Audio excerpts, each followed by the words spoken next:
منا کی وادی کے اندر کائنات کا ایک انوکھا باب رقم ہوتا ہے. یہ بھی امتحان ہے حضرت ابراہیم خلیل اللہ کا. اس خاندان نے قدم قدم پہ امتحان دیے. پہلے اولاد نہیں ہے، یہ صدمہ سہا. پھر اولاد ہوئی تو کہا وادی غیر ذی زرع میں چھوڑا. اللہ کا حکم مانا اور وہیں اپنی اولاد کو اور اپنی زوجہ کو چھوڑ چلے آئے. فلسطین میں آ کے آباد ہو گئے. فلما بلغ معہ السعی، قرآن بتاتا جب وہ چلنے کے قابل ہوئے. ایک روایت میں 7 سال 8 سال یا 9 سال عمر. بعض نے بلغہ سے بلوغت کی عمر مراد لی ہے. اب حکم ہوتا ہے جاؤ ملاؤ. لیکن یار میں جدہ گیا تو وہاں ایک دوست کے ہاں ٹھہرا تو اس گھر کے اندر کھلونوں کی بوریاں تھیں. تو میں نے اس کو کہا کہ آپ یہ کوئی کاروبار کرتے ہیں؟ تو اس کا دوست بھی تھا ساتھ. تو وہ مسکرا کے کہنے لگا کہ یہ کاروبار نہیں کرتا، بڑی دیر کے بعد اللہ نے اس کو بیٹا دیا ہے. تو اب یہ پاکستان جا رہا ہے تو جب بھی بازار جاتا ہے 10-20 کھلونے خرید لاتا ہے. تو یہ کتنی بوریاں کھلونوں کی بھر گئی ہیں تو یہ بک کروائے گا، ایسے تو نہیں اتنے جا سکتے. تو یار اتنے عرصے کے بعد بیٹا ہوا اور باپ ملنے جا رہا ہے تو اس نے کھلونے جمع کیے. لیکن یہ کیسا باپ ہے جس کو حکم ہوتا ہے اتنے طویل عرصے کے بعد بیٹے کو ملنے جا رہے ہو، ایک چھری لے لو، ایک رسی لے لو. یار ان کے نام باقی ہیں تو یوں ہی باقی نہیں ہیں. امتحان کتنے بڑے تھے. کہا جاؤ لیکن ہاتھ میں رسی لے جاؤ، ہاتھ میں چھری لے جاؤ. حضرت خلیل اللہ پہنچتے ہیں، اپنی زوجہ سے ملے اور کہا بیٹے کو تیار کر دو، دوست کی دعوت پہ جانا ہے. مانگ سجا دی جاتی ہے، بیٹے کو نئے کپڑے پہنا دیے جاتے ہیں. اللہ اکبر. بیٹے کو لے کر نکلے. یار بیٹا ان فوان شباب میں ہو، چڑھتی جوانی ہو تو باپ دیکھ کر کے کتنا خوش ہوتا ہے. اور پھر اس کا بیٹا بھی اکلوتا ہو اور بیٹا بھی بڑھاپے کا سہارا ہو، عصائے پیری ہو، رب سے مانگ مانگ کے لیا ہو. اور پھر بیٹا بھی وہ جس کی پیشانی میں محمد کا نور چمک رہا ہے. ایسا بیٹا تو چہرے کی بلائیں لینے کو جی چاہتا ہے.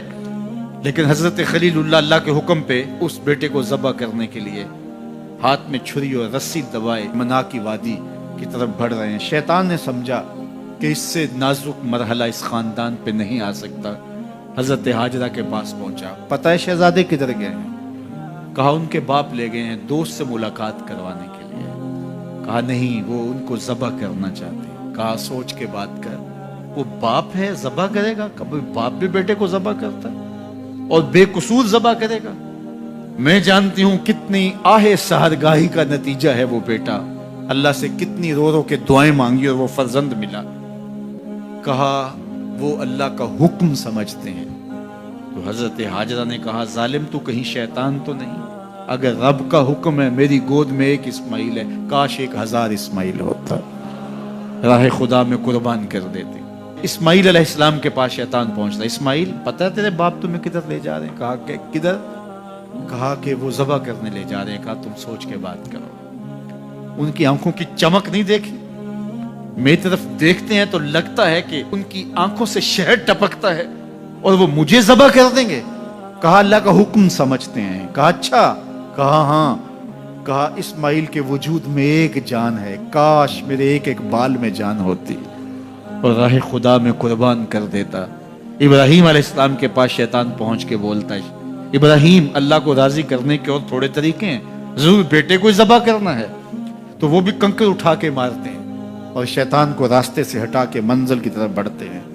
قرآن نے وہ سارا منظر بیان کیا ہے. فلما بلغ معہ السعی، باپ بیٹے کے پاس آیا اور کہا بیٹا میں نے خواب دیکھا ہے کہ میں تجھے ذبح کر رہا ہوں. فانظر ماذا تری، بتا تیری رائے کیا ہے.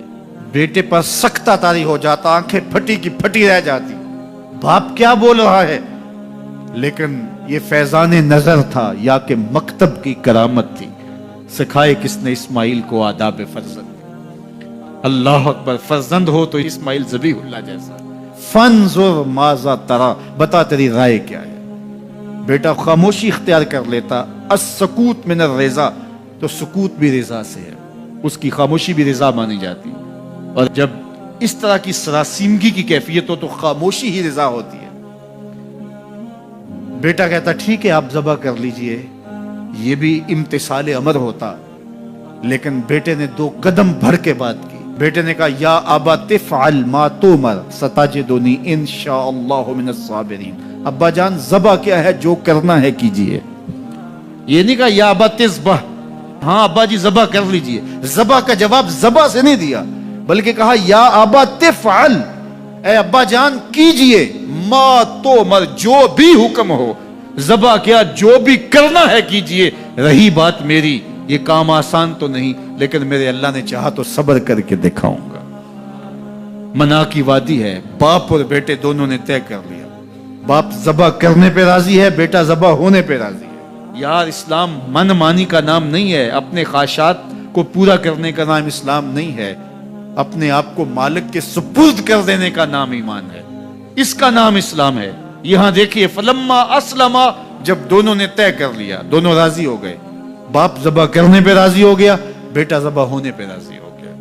وَتَلَّهُ لِلْجَبِينِ، اور باپ نے بیٹے کو پیشانی کے بل لٹایا. قرآن نے وہ سارا منظر بیان کیا ہے. اس پر مفسرین کے 2 قول ہیں. ایک یہ کہ الٹا لٹایا تاکہ کفا سے ذبح کروں، گردن کے پچھلے حصے پر چھری رکھ کے ذبح کروں گا، منمونا چہرہ میری آنکھوں کے سامنے نہ ہو اور میرے دل کے اندر کوئی جذبہ رحم نہ جاگے جس سے اللہ کے حکم کی تعمیل میں دیر ہو جائے. اور دوسرا معنی یہ کیا کہ آپ جانور قربانی کے لیے جو ذبح کرتے ہیں تو اس کی گردن کو بل دے کے اس کی پیشانی کو زمین پہ لگا دیتے ہیں تاکہ یہ رگیں تن جائیں اور ذبح کرنے میں آسانی ہو. حضرت اسماعیل کی معصوم گردن کو بل دے کر کے ان کی پیشانی پتھر کے ساتھ جوڑی گئی. وَتَلَّهُ لِلْجَبِينِ، پیشانی کے بل یوں لٹایا گیا کہ گردن کھل جائے اور بیٹے کو ذبح کرنا آسان ہو. آنکھوں پہ پٹی باندھ لی کہ یہ منظر تو دیکھا نہیں جا سکے گا، اللہ کے حکم کی تعمیل بھی بہر صورت کرنی ہے. سعادت مند بیٹا بولتا ابا جان مجھے رسیوں سے جکڑ لیجئے، کہیں ایسا نہ ہو کہ میں تڑپوں اور اللہ کا حکم پورا کرنے میں آپ کو دیر ہو جائے. باپ بیٹے کو رسیوں سے جکڑ لیتا ہے، ہاتھ میں چھری پکڑی ہے، ذبح کرنے لگتے ہیں تو بیٹا بولتا ہے ابا جان رسیاں کھول دیجئے. کیوں؟ آپ کا منصوبہ، آپ کا پروگرام تبدیل ہو گیا. کہا نہیں. تو پھر کیوں رسیاں کھولوں؟ کہا کہیں ایسا نہ ہو کہ کل کا مورخ لکھے کہ باپ ذبح کرنا چاہتا تھا، بیٹا ہونا نہیں چاہتا تھا، باپ نے باندھ کے کیا. کھول دیجئے، نہیں تڑپوں گا. رسیاں کھل جاتی ہیں. بیٹا پیشانی کے بل لٹایا ہوا ہے، ہاتھ میں چھری پکڑی ہے. منا کی وادی ہے، کارکنان قضاء و قدر کی چیخیں نکل رہی ہیں، حوریں تھرا رہی ہیں، زمانہ کانپ رہا ہے. منا کی وادیوں پر تھر تھراہٹ ہے. مالک قیامت آنے والی ہے. فرشتے بھی پوچھ رہے ہیں کہ مالک کیا ہونے والا ہے. کہا تم کہتے تھے انسان کو پیدا کر رہا ہے، سجدے تو ہم کریں گے، ذرا میرے بندے کی ادا تو دیکھو، ذرا میرے بندے کا انداز محبت تو دیکھو، میری فرما برداری، انقیاد امر اور اطاعت اور امتثال امر کی مثال تو دیکھو. ذرا دیکھو میرا بندہ میرے حکم کی تعمیل کیسے کر رہا ہے. اللہ اکبر. کائنات آنکھیں جھپک رہی ہے، سورج منہ چھپا رہا ہے کہ یہ منظر دیکھا نہیں جا رہا، اور منا کی وادی تھر تھر کانپ رہی ہے کہ ایک بوڑھا باپ ہاتھ میں چھری پکڑے اپنے نونہال فرزند کو ذبح کرنا چاہ رہا ہے. عجیب منظر ہے کائنات کے اندر. حضرت ابراہیم آگے بڑھے، بیٹے کی گردن پہ چھری رکھی اور پوری قوت کے ساتھ چھری کو جنبش دی. اللہ اکبر. لیکن ایک بال بھی نہیں کٹا. پاس پڑے پتھر پر چھری کو مارا. لما تقطع یا سکین، چھری کاٹتی کیوں نہیں؟ چھری نے آواز دیا الخلیل یامرنی والجلیل ینہانی، خلیل مجھے کاٹنے کا کہتا ہے، رب جلیل کہتا ہے خبردار ایک بال بھی کاٹا. کہا چھری تیرا کام تو کاٹنا ہوتا ہے. کہا حضرت آگ کا کام بھی تو جلانا تھا، جس نے آگ کو جلانے سے روکا تھا آج اس نے مجھے کاٹنے سے روک دیا. اس کا یہ مفہوم بھی نکالا جا سکتا تھا کہ میں نے تو چھری چلا دی، اب چھری نے کچھ نہیں کیا تو میرا کیا قصور. اللہ اکبر. دوبارہ چھری تیز کی اور حلق پر چھری کی نوک رکھی اور اپنا سارا وزن ڈال دیا. گردن کٹ گئی، خون بہنے لگا اور دل میں تھا کہ اتنا بڑا کام جو میں نے کر لیا. لیکن جب پٹی کھولی تو دیکھا منظر بدلا ہوا ہے. جس کو بیٹا سمجھ کے ذبح کیا وہ بیٹا نہیں تھا، دمبا تھا. اور جبریل امین پاس کھڑے ہیں اور اسماعیل مسکرا رہے ہیں. بے ساختہ زبان سے نکلا اللہ اکبر. تو حضرت اسماعیل بولے لا الہ الا اللہ واللہ اکبر.